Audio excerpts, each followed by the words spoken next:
my work this year has been influenced by heritage, which is not what I was expecting. But I think a lot of that, came from going to that first rally and not being somebody who is an activist. I've been name called, I've been bullied, and grew up in Southwest Michigan, and then living in Detroit, it's one way or the other. It's all white or it's all black, and it's challenging being the only one. And so gathering here today in Detroit is like, this is, for me, the first time. After seeing such directed hatred towards Asians, I don't know, it struck a chord with me that like this is not okay, and the things that I experienced when I was younger, those things are not okay. And that feeling of being lesser than for most of my life, like just again being passive and somebody who's a people pleaser and being in this country, I've always felt like I am a lesser than, and I had no reason to ever speak up and be the one who's like, I'm right, you're wrong, and you need to listen to me. That's never been me. But yeah, I mean, going to that first rally. You made a sign and you went, right? I made a sign and I went by myself, and I ended up getting photographed, and it's just really not what I wanted. You're good looking, so you're photogenic. No, it was weird. So thank you so much for showing up. It was weird being around that many Asians in Detroit. It was really good. I did not expect that kind of turnout. When I went to the first one, I thought it was just going to be like 20 people. Yeah. Because most of the people, I feel they had to come from the suburbs to participate. I just wasn't expecting that at all. And so me, serving on MAPAAC as a commissioner, so MAPAAC was contacted by the rally organizers on the second rally in Detroit. So welcome, David. That we would, send a speaker there. I got volunteered, and preparing for it, I found myself very moved. And thinking about you and Laura, you guys are born here. Thank you. You are as American as anyone, although Mom and I, and others like ourselves can consider, well, we're first generation immigrants, and, people treating us differently, might be, as expected, but yourselves and, some of the other people like second, third generation, fifth generation Asian Americans that are perpetually treated as foreigners and scapegoated whenever something goes wrong, that was not okay with me. And so at the rally, I got very emotional.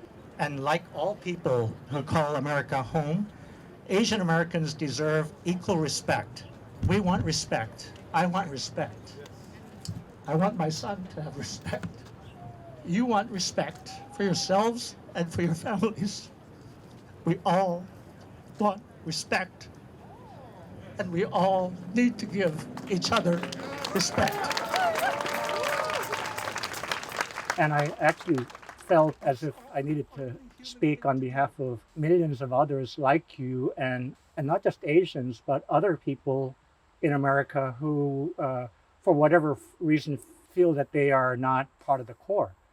And it could be white folks who feel this way.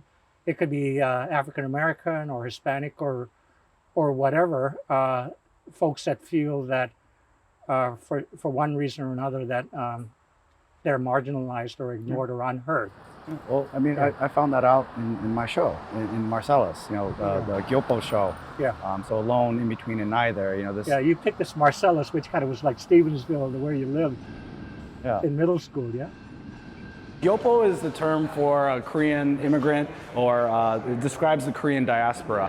So also people who are born in America, like myself. And so walking through the show, this section here is about home and trying to feel like I'm home in Stevensville, Detroit, and America. And you have these sort of demographic representations of what it's like to be Korean specifically, juxtaposed against a more populous, sort of demographic. I wanted to bring a show about heritage and about my personal struggle, as a person born in America with Korean heritage, exploring identity through my personal story and from living on the west side of the state and also in Detroit. And really trying to help illustrate this exact feeling of being American and not feeling like I'm American, not feeling like I belong in this place that is my country. And the pain is necessary, right? If you don't have struggle, you can't have growth, right? And so using West Michigan as an example, but then also in Detroit, how it's even the ratio of people, of the majority to Koreans, whether it's white people or black people. In West Michigan, it was a smaller amount, but I still felt, very, very different by being one of, for every like 300 white people, there's like one Korean in a town of like 1,000 people. And in Detroit, it's like 3,000 or 4,000 black people for every one Korean, right? So it's exponentially greater. And it didn't matter. So the disparity is even greater in Detroit area. Sure. Yeah. So not judging, based on color of skin, how being treated, but just from a factual standpoint of from demographics. no matter, where I go, I am I feel alone, and it's because I look different than everybody else wherever I live, right? Or where I have lived in Michigan. Yeah.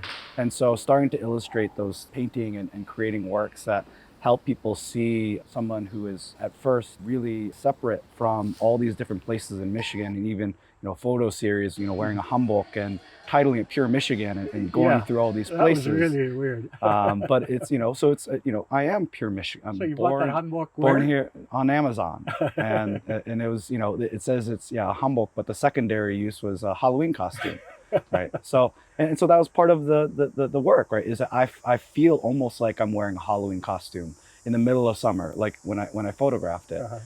It's just like always out of place, looking like this traditional Asian person, but I'm not on the inside, how a lot of times people perceive me on the outside. Watch One Detroit, Thursday at 7:30 p.m. You can find more at onedetroitpbs.org or subscribe to our social media channels and sign up for our One Detroit newsletter.